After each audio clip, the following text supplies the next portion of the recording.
Yang kami muliakan Sohibul Bait, Kiai Haji Imaduddin Utsman, dan para alim ulama, Kiai Maujud, Abah Yai Yusuf Al-Mubarak, Al-Jailani Al-Hasani, dan juga tamu kita dari Jogja, Gus Fuad Pleret, Gus Islah, Pak Komandan dari Densus, dan lain sebagainya. Yang mohon maaf juga para mujahid zaman now, para YouTuber yang kami hormati juga. Dan mohon maaf yang tidak dapat kami sebut satu persatu, tapi tanpa mengurangi rasa hormat. Selamat datang di bumi Banten, di pesantren Nahdlatul Ulum. Nama jalannya Jalan Nawawi Muda. Jadi alhamdulillah tokoh kita Kiai Imaduddin Utsman ini insya Allah dengan rumahnya atau pesantrennya ada di Jalan Nawawi Muda, insya Allah ini melanjutkan perjuangan Syekh Nawawi Al-Bantani di masa lalu, di masa kekinian. Di masa lalu Syekh Nawawi ini juga dengan ulama Banten lain, dengan misalkan Syekh Abdul Karim Tanara, dengan Syekh Asnawi Caringin, itu menggelorakan perjuangan melawan penjajah Belanda. Namun sayangnya di masa itu di counter oleh pihak penjajah Belanda dengan sesama ulama pula, yaitu Habib Utsman bin Yahya Mufti Betawi dari kalangan Ba'alawi. Jadi ternyata permasalahan dengan kalangan Habaib Ba'alawi ini tidak hanya zaman sekarang, tapi ternyata sudah ada permasalahan dari zaman ke zaman di bumi Nusantara ini. Bahkan di Banten ini pun juga pernah terjadi, selain di abad 19, di abad 18 pernah terkudeta Kesultanan Banten oleh Syarifah Fatimah Ba'bud di tahun 1750 sampai dengan 1752. Jadi kalangan Ba'alawi ini ternyata pernah ada permasalahan dengan kalangan pribumi dan kalangan keluarga Wali Songo, keluarga Kesultanan Banten di abad 18, di abad 19, dan zaman now di abad 21 terjadi lagi permasalahan. Dan insya Allah permasalahan ini dimulainya juga bukan dari kita yang memulai, bukan bangsa pribumi yang memulai, tapi dari ulah oknum-oknum mereka sendiri. Dari oknum-oknum tersendiri, mereka ada yang sombong dengan nasabnya, ada yang zalim merendahkan orang lain, ada yang kemudian mengkapitalisasi umat, dan hal-hal yang negatif-negatif ini menjadikan seorang ulama Banten melakukan ijtihad amar ma'ruf nahi mungkar, yaitu Kiai Imaduddin Utsman, dengan mengkaji data-data kitab bahwasanya ada permasalahan dalam nasab mereka, leluhur mereka yang belum sesuai dengan kaidah ilmiah secara data kitab. Yakni kalau yang lain sudah baca, ada jeda riwayat 500 tahun atau 5 abad dari semenjak zamannya Ubaidillah, tokoh leluhur mereka, sampai dengan di abad 9 Hijriah, kalau di Masehikan abad 15, baru ada pencatatan sebagai keturunan daripada Ahmad Al-Muhajir, yang mana dalam data resmi Ahmad Al-Muhajir ini hanya berputra 3, Muhammad, Ali, dan Hussein. Nah ini ada kemudian disambungkan kepada nasab Ahmad bin Isa Al-Basri bin Muhammad Naqib bin Ali Raidi bin Jafar Sodik bin Al-Bagir bin Ali Zainal Abidin bin Imam Hussein bin Ali bin Abi Thalib yang menikah dengan Sayyidah Fatimah Zahra binti Nabi Muhammad sallallahu alaihi wasallam. Ahmad bin Isanya betul nasabnya, tapi Ubaidillahnya ini yang masih menjadi kajian oleh Kiai Imaduddin Utsman, dan alhamdulillah menjadi pencerahan bagi kita semua. Nah, namun demikian, permasalahan kitab ini saja sebenarnya hanya dari salah satu faktor. Dari faktor lain, kalangan Ba'alawi Yaman pun juga ada kekurangan dari kesaksian isbat nasab dari nakib internasional. Nah, kalau mereka mengklaim sebagai turunan Rasulullah dari jalur Yaman, yang mana Ahmad Al-Muhajir ini pindahan daripada Irak, semestinya mereka juga diakui oleh nakib Irak dan juga nakib internasional lainnya. Karena sesama Zuriat Ahlul Bait ini ada jaringan asosiasi nakibnya yang ada dari Maroko, Libanon, Irak, Iran, Mesir, dan lain-lain. Nah, semestinya kalau mereka terkonfirmasi nasabnya, harusnya juga ada kesaksian tersebut. Tapi ternyata tidak ada. Itu yang kedua. Jadi kalau Keimat baru dari satu faktor masalah kitabnya, ada putus riwayat. Yang kedua, kurangnya isbat kesaksian nasab. Yang ketiga, di zaman now, zaman canggih, sudah ada penelitian tes YDNA. Jadi, apabila dalam data, kita misalkan ulama-ulama terdahulu itu, atau ulama internasional, mengedepankan husnuzon. Kalau Ahmad Al-Muhajir ini, siapa tahu, nikah siri, punya anak yang belum tercatat, bisa saja kan terjadi kemudian seperti itu, maka kemudian haruslah dites DNA untuk membandingkan genetik daripada zuriat Nabi yang lain dengan zuriat Ba'alawi Yaman. Nah, ternyata meskipun di Indonesia ini Habib-Habib belum ada yang menyatakan sudah, tapi ternyata di kalangan internasional sudah ada kalangan Ba'alawi Yaman yang melakukan tes DNA. Dan ternyata, mohon maaf sekali, data genetik mereka tidak sinkron dengan data zuriat Nabi lainnya. Karena kode haplogrupnya berbeda dan belum ditemukan juga SNP mutasi genetik baik ke Hasani maupun Husaini. Kalau haplogrupnya yang terbukti tercover dengan Bani Hasim yang lain haruslah berhaplogrup J1. Nah, sedangkan haplogrup mereka adalah G. Nah, G ini ternyata, mohon maaf sekali, dari data jewisdna.net itu malah terklasifikasi dalam kalangan keluarga keturunan Yahudi Askenazi dari Kaukasia. Dan ini terbukti dari jewisdna.net, dan juga mohon maaf sekali, dalam metadata ini adalah para Yahudi Yaman itu cukup banyak. Nah, Yahudi Yaman memiliki tradisi kebudayaan turun-menurun yang sama persis atau serupa dengan mereka. Baik dari musiknya, baik tariannya. Nah, sedangkan dalam Islam ada hadis, barang siapa yang mengikuti kaum tertentu adalah bagian dari kaumnya tersebut. Nah, jadi ini amat sangat meresahkan bagi bangsa kita apabila bangsa kita ini terjajah di masa kekinian terhadap oknum-oknum yang belum tentu sebagai zuriat Nabi. Jadi ada 3 hal tadi ini yang menjadi meresahkan bagi kalangan kita, sehingga ketika ada ulama-ulama yang melaksanakan ijtihad amar ma'ruf nahi mungkar, semestinya kita dukung bersama. Kalau ada yang tidak setuju, sebaiknya dengan melakukan kajian ilmiah untuk menolaknya, bukan dengan cara pelaporan hukum. Jadi dengan adanya oknum-oknum tertentu yang melakukan laporan hukum kepada Kiai Imad, baik di Jogja maupun di Gorontalo, kami sangat menyayangkan. Semestinya tidak seperti itu. Yang namanya kaidah ilmiah, kajian ilmiah harus di counter dengan kajian ilmiah pula, bukan dengan emosi, bukan dengan cara persekusi, bukan pula dengan cara melapor hukum, karena insya Allah pasalnya tidak akan masuk. Karena yang namanya kajian ilmiah, Indonesia ini ada undang-undang yang melindungi pendapat hak warga negara ini untuk mengeluarkan pendapatnya dan melakukan pengkajiannya. Jadi apabila dari kajian tersebut ada yang kemudian malah melakukan hukum, itu tidak sesuai dengan undang-undang.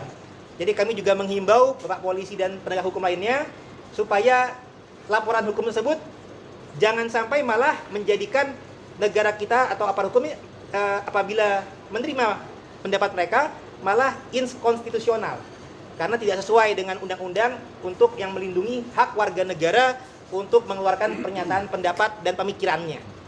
Apalagi ternyata dari indikasi-indikasi yang ada bisa open source, Pak, bisa di jewisdna.net, bisa di Family Tree DNA, bisa juga dari YouTube, itu juga ada bukti-bukti budaya dan tradisi Yahudi Yaman yang ternyata malah sinergi atau selaras dengan budaya-budaya habaib Ba'alawi Yaman yang kita pertanyakan. Karena para zuriat Nabi yang lain dari Irak, dari Mesir, dari Arab Saudi, ternyata budayanya berbeda dengan mereka. Kalau mereka menyatakan sebagai zuriat Nabi, semestinya memiliki kebudayaan yang sama. Itu satu hal dalam masalah kajian kimat. Dan saya izin juga dalam ini juga menyampaikan fitnah-fitnah yang beredar di masyarakat. Ada juga fitnah yang menyampaikan bahwasanya kajian ilmiah Kiai Imad ini juga menyerang keluarga Wali Songo. Padahal keluarga Wali Songo ini juga menurunkan para ulama pendiri organisasi besar di Nusantara, yaitu NU dan Muhammadiyah. NU pendirinya Kiai Hasyim Asy'ari adalah juga keturunan Wali Songo. Muhammadiyah Kiai Ahmad Dahlan juga keturunan Wali Songo. Nah, sedangkan ada versi Wali Songo ini juga merupakan keturunan daripada Ubaidillah bin Ahmad Al-Muhajir. Nah, sehingga ketika Kiai Imad mengkritisi tentang masalah Ubaidillah bin Ahmad Al-Muhajir oleh kalangan-kalangan keluarga Wali Songo atau pengikut NU Muhammadiyah yang masih ikut versi Ba'alawi, seakan-akan kajiannya turut menyerang. Nah, ini perlu kami luruskan bahwasanya kajian ilmiah tentang Wali Songo ini sudah lebih dulu dikaji oleh pihak Ba'alawi Yaman itu sendiri, yakni Habib Alidin Assegaf dari sejak tahun 2014 atau 2015 kalau nggak salah ya. Nah, beliau menyatakan bahwasanya nasab Wali Songo sampai ke Rasulullah ini belumlah sesuai dengan kaidah ilmiah ahli nasab, hanya pendapat ahli sejarah saja. Jadi memang ada versi dalam kitab Syamsul Az-Zuhiro, Khidmatul Asiro, para wali songo itu tercatat sebagai keturunan Rasulullah dari jalur Asmat Khan Ba'alawi Al-Husaini. Nah, akan tetapi di zaman sekarang kemudian yang tadinya itu sudah tercatat dalam kitab nasab dibantah kembali oleh peneliti nasab ketika diwawancara oleh peneliti dari Jepang. Dan di sana dinyatakan bahwasanya nasab wali songo itu hanya pendapat ahli sejarah. Sedangkan pendapat ahli nasab Yaman hanya mencatat dari Rasulullah sampai dengan ke Abdul Malik saja. Nah, keluarga wali songo menanggapi hal tersebut ketika wali songo dianggap nasabnya itu belum soheh ke Rasulullah, tidak dengan cara yang emosional, tidak dengan cara melaporkan hukum, tidak dengan cara persekusi, tapi kita akhirnya melakukan pengkajian ulang. Nah, pengkajian ulang daripada nasab wali songo ini kita kaji kembali dari data sejarah Nusantara. Nah, ternyata dalam data sejarah Nusantara ada 2 muasal kedatangan para wali Nusantara. Contohnya, kita di Nusantara ini sering mendengar gelar tokoh yang bernama Maulana Maghribi. Bukan Maulana Yamani, bukan Maulana Hadromi. Artinya, ini adalah seorang tokoh yang berasal dari Maghrib, Maroko, bukan dari Yaman. Nah, kemudian juga ada tokoh semisal ayahnya Sunan Ampel. Gelarnya adalah Ibrahim Asmarakandi, yang terindikasi berarti dari Samarkand, Uzbekistan, Asia Tengah. Dan juga beberapa tokoh wali songo, gelarnya bukan Habib, tapi Mahdum. Contohnya Sunan Bonang Mahdum Ibrahim. Dan juga Syarif Hidayatullah Sunan Mahdum Gunung Jati. Ada gelar Syarif, ada gelar Mahdum, bukan gelar Habib. Kalau dari Yaman kan Habib gelarnya. Nah, zuriat Nabi ini yang tercatat resmi gelarnya adalah Sayyid dan Syarif. Nah, ternyata Mahdum juga adalah gelar zuriat Ahlul Bait Nabi yang lazim digunakan di daerah Asia Tengah, Uzbekistan. Nah, berarti ini menjadi indikasi ada wali Nusantara yang berasal dari Maroko, ada yang berasal dari Asia Tengah atau Uzbekistan, dan tidak ada yang dari Yaman. Karena kalau dari Yaman tadi harusnya gelarnya Habib, Maulananya harusnya Hadromi Yamani, Ibrahimnya juga Asmarakandi tapi Yamani, tapi kan bukan. Arti kata kita kemudian menemukan indikasi baru, kemudian di zaman sekarang kita sudah canggih, sudah bisa melakukan korespondensi langsung dengan nakib internasional dari negeri muasal kedatangannya. Jadi wali yang berasal dari Maroko, kemudian kita melakukan korespondensi dengan pihak Maroko. Atasnya lagi Irak dengan pihak Irak. Kalau yang dari Mesir atau Uzbek ya dengan Uzbek. Nah, inilah yang ternyata para leluhur kita di zaman dulu atau sesepuh-sesepuh kita belum sempat mengkonfirmasi dengan daerah atau nakib keluarganya dari kalangan Maroko maupun kalangan Uzbekistan. Karena apa? Karena di masa lalu itu komunikasi masih susah, untuk perjalanan juga masih susah, dan kemudian ternyata penjajah Belanda mendatangkan kaum Arab dari Yaman yang sama-sama punya riwayat keturunan Nabi, sehingga berinteraksinya dengan kalangan Yaman ini sendiri, sehingga di masa lalu sempat ada distorsi dan karena saking husnuzonnya dengan pihak Yaman. Tapi data-data yang ini pun adalah minoritas. Jadi apabila ada fitnah di YouTube bahwasanya kajian kimat ini harus mengganti data-data di Katon, itu tidak benar. Kita sudah meneliti data manuskrip yang ada contoh tentang masalah versi Ba'alawi, itu hanya Carita Purwaka Caruban Nagari, Negara Kertabumi, Pustaka Raja Bumi Nusantara dengan data Palembang. Kurang lebih hanya itu. Yang lain-lainnya masih mencatat bukan dari versi Ba'alawi. Contoh ada data serat Penengen, ada serat Sajarah Ratu Jogja, ada data serat-serat leluhur Ing Kadenurjan Jogja, ada Sajarah Banten, ada pula data asal-usul Kasultanan Cirebon, dan lain sebagainya. Bahkan data Madura juga banyak manuskrip-manuskrip lainnya yang mengindikasikan jalurnya bukan melalui Ubaidillah bin Ahmad Al-Muhajir. Sehingga kajian kimat ini tidaklah menyerang nasab keluarga Wali Songo, karena ternyata memang ada versi lain.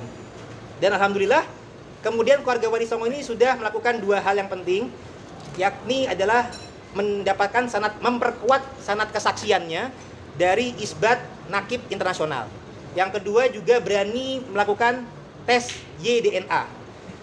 Nah, alhamdulillah dari 2 hal ini, untuk jalur yang berasal dari Maroko Maghrib, ternyata jalurnya adalah dari jalur Al-Jailani Al-Hasani. Sehingga bila mana di Indonesia ini ramai ada Thorikoh Qadiriyah, ada juga manakib Syekh Abdul Qadir Al-Jalani, ini karena ternyata leluhur wali Nusantara memang ada kaitan erat dengan beliau-beliau. Dan juga untuk jalur Al-Husaini, alhamdulillah kita sudah mendapatkan juga isbat nasab dari nakib Irak, India, dan menyusul dari asosiasi Ahlul Bait yang diakui oleh PBB. Sehingga untuk masalah isbat nasab ini harus terklasifikasi secara internasional, bukan hanya organisasi skala lokal. Yang mohon maaf. Karena organisasi skala lokal itu artinya pengakuannya hanyalah secara sepihak saja. Hanya skala Jakarta saja, belum diakui oleh skala internasional. Nah, termasuk mungkin dari kajian Kiai Imaduddin Utsman, ini kan juga bagi yang mengetahui bahwasanya pendiri NU, pendiri Muhammadiyah kan keturunan Jumadil Kubro. Nah, Jumadil Kubro ini kan disangka ke jalur Ba'alawi.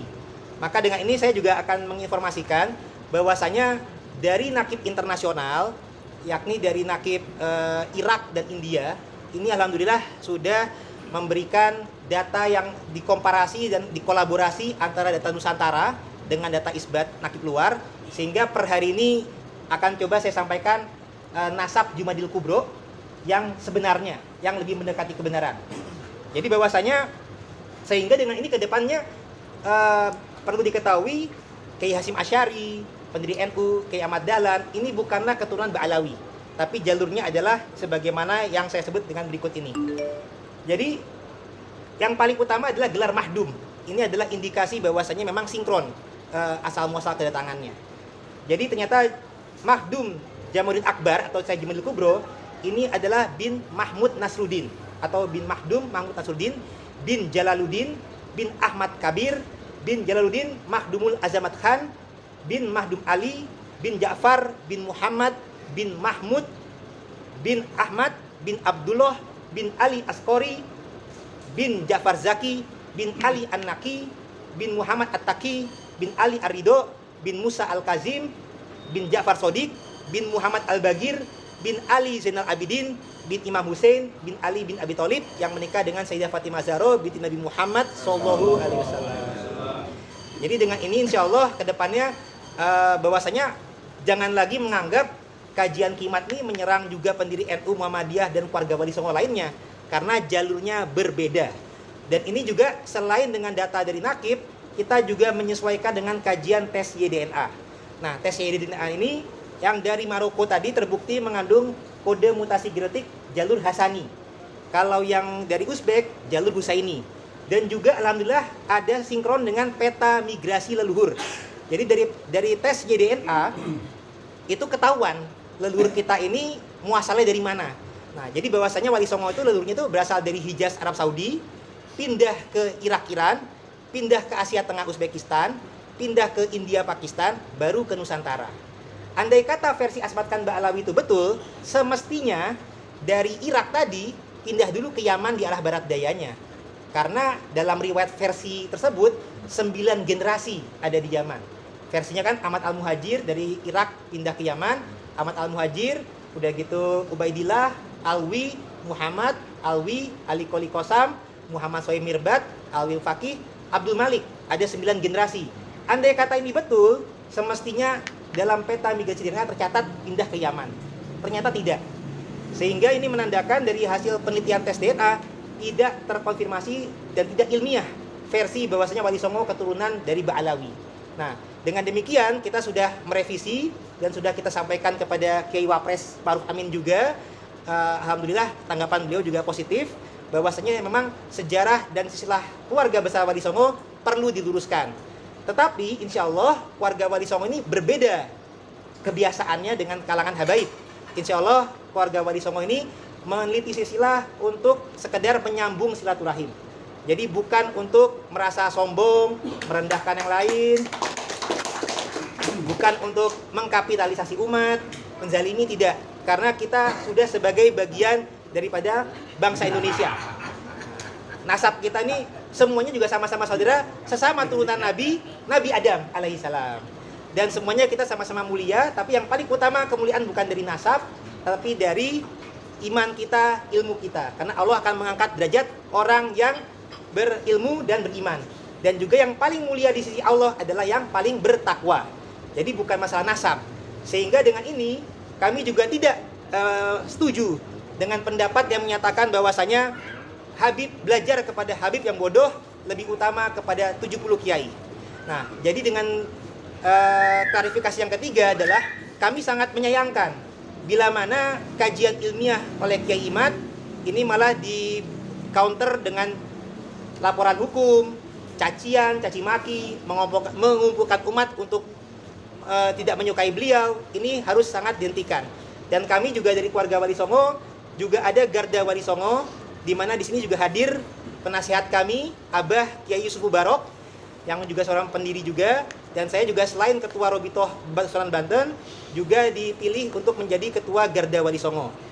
Insya Allah kedepannya kami akan melakukan tindakan yang membela marwah Wali Songo, karena Wali Songo ini adalah tidak hanya sekedar turunan Nabi saja, tapi merupakan tokoh yang berjasa dalam dakwah Islam Nusantara, sehingga umat Islam terbanyak di dunia adanya di Indonesia, bukan di negara-negara lain.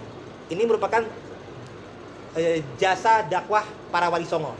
Dan juga ini menurunkan tokoh-tokoh pendiri organisasi Islam terbesar di Indonesia, yakni NU dan Muhammadiyah.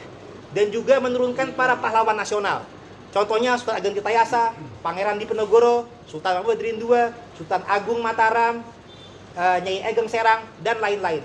Jadi tokoh-tokoh pahlawan nasional ini adalah para keturunan Wali Songo. Nah, ketika ada oknum yang yakni Bahar bin Smith, saya jelaskan saja, menyampaikan bahwasanya Wali Songo tidak berketurunan, itu sangat tidak tepat sekali.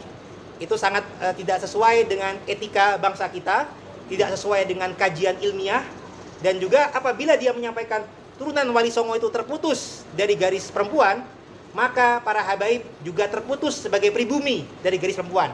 Karena kan mereka mengaku pribuminya dari turunan garis perempuan. Kalau mereka konsisten hanya garis laki, berarti mereka bukan pribumi. Kalau. Maka dari itu, insya Allah kita ya. Maka dari itu, insya Allah kita dalam pertemuan kali ini saling bahu-membahu, saling sinergi demi menjaga marwah bangsa ini. Kami tidak ingin ada lagi bangsa kita yang diperbudak. Sudah cukup 350 tahun dijajah oleh Belanda. Jangan dilanjutkan penjajahan oleh kalangan bangsa lain di negeri sendiri. Sekian dari kami. Assalamualaikum warahmatullahi wabarakatuh.